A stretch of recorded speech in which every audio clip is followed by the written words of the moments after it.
जब कोई इंसान कार्य करते समय अपना शारीरिक और मानसिक ध्यान केंद्रित कर पाता है तो उसका अर्थ है कि वह उस कार्य में सफल हो जाता है। आज की इस वीडियो में हम जानेंगे कि अपने विचारों के साथ अपने मन को कैसे शांत किया जाए। एक समय की बात है, एक गुरु अपने शिष्यों को प्रवचन दे रहे थे। तभी वहां एक अधेड़ उम्र का व्यक्ति अपने बेटे के साथ आया और प्रवचन देते हुए गुरु ने उन्हें इशारे से बैठने के लिए कहा। प्रवचन समाप्त होने के बाद सभी वहां से चले गए। तभी गुरु ने उस व्यक्ति को अपने पास बुलाया और कहा, आप यहाँ बैठ जाए। उस स्थान पर चारों ओर हरियाली छाई थी, मौसम भी सुहाना था। ऐसे नजारे से उस व्यक्ति को असीम शांति का आभास हो रहा था। इसके बाद गुरु ने उस व्यक्ति से समस्या पूछी। तब उसने कहा कि मैं 3 दिनों से लंबी यात्रा करके अपने बेटे को आपसे मिलवाने लाया हूँ। ये मेरा इकलौता बेटा है। हर समय यह थका थका सा महसूस करता है। ऐसा लगता है मानो इसमें अब जान ही नहीं रही। इसका स्वभाव भी चिड़चिड़ा होने लगा है। ये छोटी से छोटी बात पर गुस्सा हो जाता है। आंखों की दृष्टि भी कमजोर होने लगी है। इसका मन अशांत हो गया है। मैं इसके मानसिक व शारीरिक स्वास्थ्य को लेकर बेहद परेशान हूँ। जब मैं इसे वैद्य जी के पास लेकर गया तो उन्होंने सलाह दी कि इसे कम तनाव में रखो।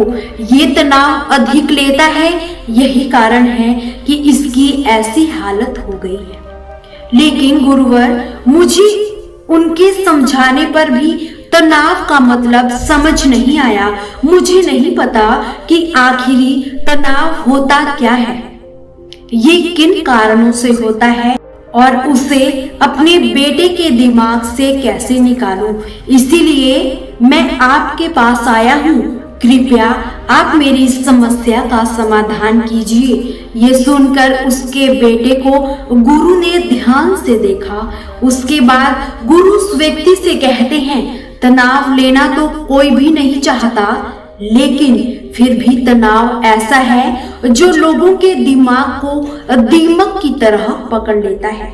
व्यक्ति जान भी नहीं पाता कि वह तनाव का शिकार हो रहा है। जो तनाव के कारण को अच्छे से समझ जाए तो वह उस समस्या का समाधान भी खोज सकता है। तनाव होता क्या है? कोई व्यक्ति जब कोई कार्य कर रहा होता है, उसका मन उस कार्य से दूर भटक रहा होता है, कल्पनाओं में होता है। तब उसके मन और शरीर के बीच एक दूरी पैदा हो जाती है। ये दूरी जितनी ज्यादा होगी, व्यक्ति उतनी ही ज्यादा बेहोशी की अवस्था में होगा। मन व शरीर के बीच की इसी दूरी को तनाव कहा जाता है। गुरु कहते हैं कि जब आप पसंदीदा खेल खेलते हैं तो उसमें आप चुस्ती व प्रसन्नता से भर जाते हो, जबकि उससे तो आपके शरीर को थकावट होती है। इसका कारण स्पष्ट है कि खेलते समय मन व शरीर एक साथ उस खेल में केंद्रित हो जाते हैं, जिसके कारण शरीर व मन के बीच जरा भी दूरी पैदा नहीं होती और इससे कोई भी तनाव नहीं होता। ठीक इसके विपरीत, जब हम कोई ऐसा काम करते हैं जो हमें पसंद नहीं है, तब शरीर तो उस काम को कर रहा होता है मगर हमारा मन नहीं, जिसके कारण मन और शरीर के बीच दूरी पैदा होती है जो तनाव का कारण बन जाती है। इसीलिए कहा जाता है कि व्यक्ति को एक समय में बस एक ही काम को करना चाहिए और अपने तन मन की सारी शक्ति उसी काम में लगा देनी चाहिए, जिससे व्यक्ति के अंदर तनाव पैदा नहीं होता। इसके बाद गुरु कहते हैं, तनाव पैदा होने के कुछ मुख्य कारण होते हैं। जिसने भी इन कारणों को समझ लिया वह जीवन भर तनाव मुक्त मनुष्य बन सकता है। सबसे पहला कारण होता है इंसान का अत्यंत महत्वाकांक्षी होना। महत्वाकांक्षी होना ठीक है, मगर वह भूल जाता है कि इंसान की इच्छाएं कभी भी समाप्त नहीं होती, उसका एक लक्ष्य पूरा नहीं होता, उससे पहले वह दूसरे की तरफ भागने लग जाता है। वह अपने लक्ष्य को पाने के लिए जिंदगी भर भटकता रहता है। इसीलिए जो इंसान अति महत्वाकांक्षी होता है वह वर्तमान में कभी भी जी नहीं पाता।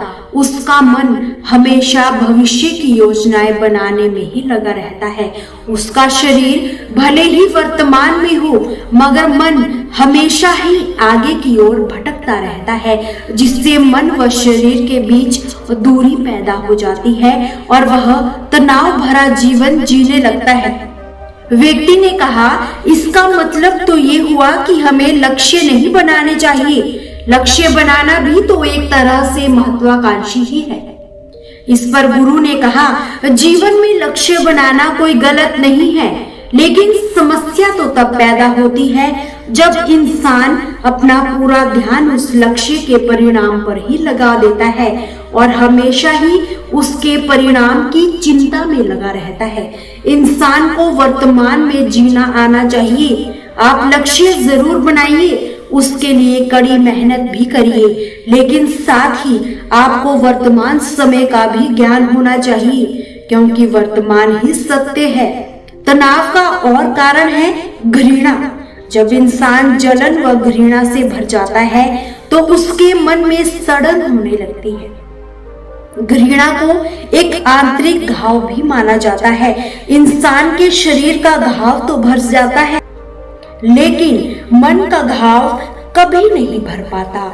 इसीलिए इंसान को दूसरों की तरक्की व दूसरों की खुशी से कभी जलन नहीं करनी चाहिए। इसके बाद गुरु ने अगला कारण बताते हुए कहा, अरुचिपूर्ण काम करने से भी मन में तनाव पैदा होता है। जिस काम में हमारी रुचि नहीं, उस काम में हमारा मन नहीं लगेगा। हमारा शरीर तो कार्य करेगा, लेकिन हमारा मन कल्पनाओं में भटकेगा, जिससे इंसान तनावग्रस्त हो जाता है। इसीलिए हर इंसान को अपनी रुचि के अनुसार ही कार्य करना चाहिए।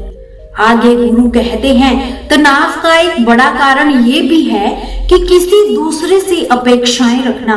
गुरु ने कहा, एक पिता होने के नाते तुम्हें भी अपने बेटे से बहुत सी अपेक्षाएं होगी कि मेरा बेटा एक सफल इंसान बने, मेरा नाम रोशन करे। जैसा तुम चाहते हो तुम्हारा बेटा उसी तरह का जीवन जिए, तुम्हारी हर बात पर खरा उतरे। सोचो, क्या आज तक कभी किसी इंसान की सभी अपेक्षाएं पूरी हुई है? जब भी कोई इंसान दूसरे इंसान से कोई अपेक्षाएं रखने लगता है तो वो अनजाने में ही सही अपने लिए तनाव पैदा करने लग जाता है। गुरु कहते हैं कि अशांत मन को शांत रखने के लिए भी इंसान दूसरों से अपेक्षाएं रखने लग जाता है। वह यह सोचने लग जाता है कि कोई और उसका मन शांत कर देगा, जबकि ये काम उससे स्वयं करना होता है। इंसान को कोई भी काम शुरू करने से पहले उसके अच्छे व बुरे परिणाम के बारे में सोच लेना चाहिए। इंसान को इसके बारे में सोच लेना चाहिए कि अगर ये योजना असफल हुई तो फिर इसके बाद मुझे क्या करना होगा। व्यक्ति को अपनी योजनाओं को समझने के लिए पूरा समय देना चाहिए, ताकि बाद में उस योजना के कारण तनाव जन्म ना ले। गुरु कहते हैं कि काम को टालना भी इसका एक कारण है। आज के काम को कल पर टाल देना इसका एक महत्वपूर्ण कारण होता है। आलस्य ही व्यक्ति का सबसे बड़ा शत्रु है। इंसान आलस्य के कारण ही आज के काम को कल पर टाल देता है और फिर यही उसकी आदत भी बन जाता है। काम को कल पर टालने वाले इंसान का काम कभी भी पूरा नहीं हो सकता। इसीलिए तनाव मुक्त जीवन के लिए इंसान को काम टालने की आदत को छोड़ ही देना चाहिए। सबसे आखिरी व सबसे मुख्य कारण जो तनाव का है वह है ज्यादा सोचना। गुरु कहते हैं कि लगातार सोचते रहना भी तनाव का एक बड़ा कारण हो सकता है, जो अतीत की घटना व भविष्य की बातों के बारे में सोचते रहते हैं, जो बेवजह के अनुमान लगाता हो उसे ही तनाव ज्यादा होता है। जितना हो सके व्यक्ति को सोचने की आदत को छोड़ ही देना चाहिए। इसके लिए जितना हो सके खुद को पसंदीदा काम में व्यस्त रखना चाहिए और हर दिन ध्यान का अभ्यास जरूर करना चाहिए। गुरु की सभी बातों को सुनकर व्यक्ति ने उनसे हाथ जोड़ते हुए कहा कि हे गुरुवर, मेरा बेटा तो मात्र 18 वर्ष का ही है और इसमें अभी इतनी समझ ही नहीं कि ये आपकी बताई सारी बातों का एक साथ पालन कर पाए।